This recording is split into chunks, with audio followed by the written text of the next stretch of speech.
So I'm not going to give a very academic presentation about the law, about the legalities of all this. I'm just going to start by saying that I personally feel that Khalid Ibrahim, it's time for him to step down.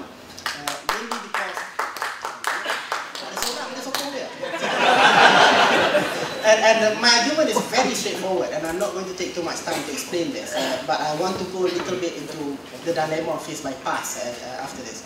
But just commenting on Khalid Ibrahim, I think you should go for a very simple reason. I don't need, I think for me personally, I do not need all these legal arguments, all these technicalities, the procedures and all that.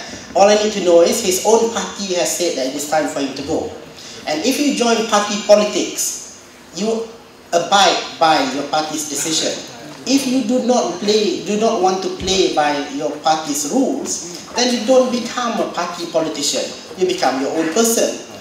He was put in that position because of PKR.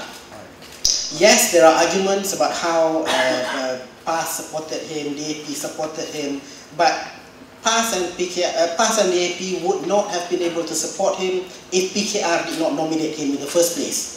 So the ultimate decision has to come from PKR, and the other parties have to respect that if they want to follow by the norms of Pakatan Rakyat. Otherwise, if you want to start saying that other parties have the right to comment on the appointment of Chief Minister or Menteri Besar in a state that has been allocated to another party, then DAP must have a say on who becomes Chief Minister in Kelantan.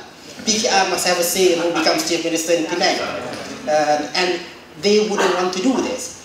I'm also a PAS member, by the way. I've been a member of PAS since 1992, but PAS has issued an instruction to all the members to not talk about this Menteri Besar issue. So, baju pun dah hijau kan. But I suppose having a president who is openly supporting someone who's defying his own party means that Hadi should be supporting me and not obeying the party's instruction. So this sets a very bad precedent for PAS because they are openly saying that it is okay to rebel against your own party. All party discipline has broken down. The reason why I'm not a party politician is because I just simply cannot obey party discipline. I want to be able to say what I want to say. So I decided not to join party politics. If you want to join party politics, like what Khalid has done, he should abide by his party's decision. So that's a very simple argument from a simpleton who's not really looking at things in a too complicated way. Okay, now comes the part that some of you may not like.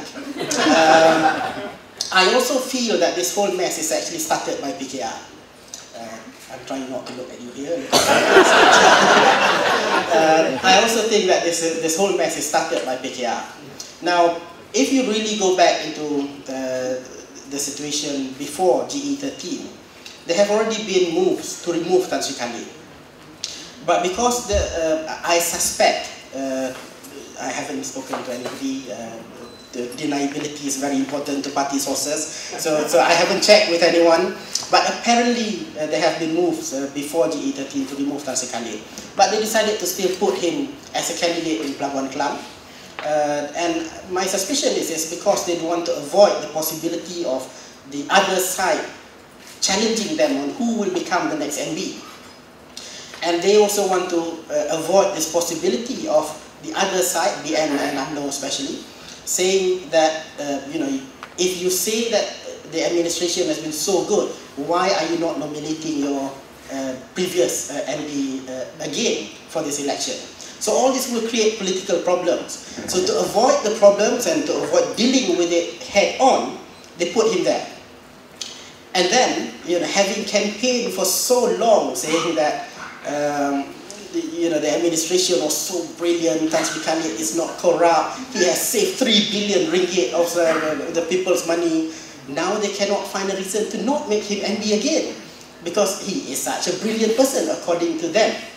So this put them in a quandary, what do we do now? And they ended up actually appointing him or nominating him and making him MB again. I know that there have been all this idea about creating a steering committee and all this. I will not go into that, but basically there have been various promises broken by Tan Sri Khalid on the day that he saw he taken the oath as Chief Minister. But they started with PKR deciding to accept Tan Sri Khalid as the MP again. And then came all these other problems, you know, like initiating the Kajang move without talking to the other members of the coalition properly. And during the Kajang move, the argument was, no, ini bukan pasal MB. You know, this is to catapult Selangor to a position where we can take over Putrajaya. And then suddenly now it has become about the MB. You know, people can see this. We are no longer in an era where we accept everything that politicians say. And it's so easy to actually look back into history just a few months ago and say, actually, you lied to us. To add to that, they also nominated one of the, well, I'm trying to find a better word here, but the only word that came to my head is the worst possible candidate as replacement of Tan Sri Khalid, Datuk Sri Wan Aziza. In my mind, she will make a good MP. I have no problem with her personally. Yeah?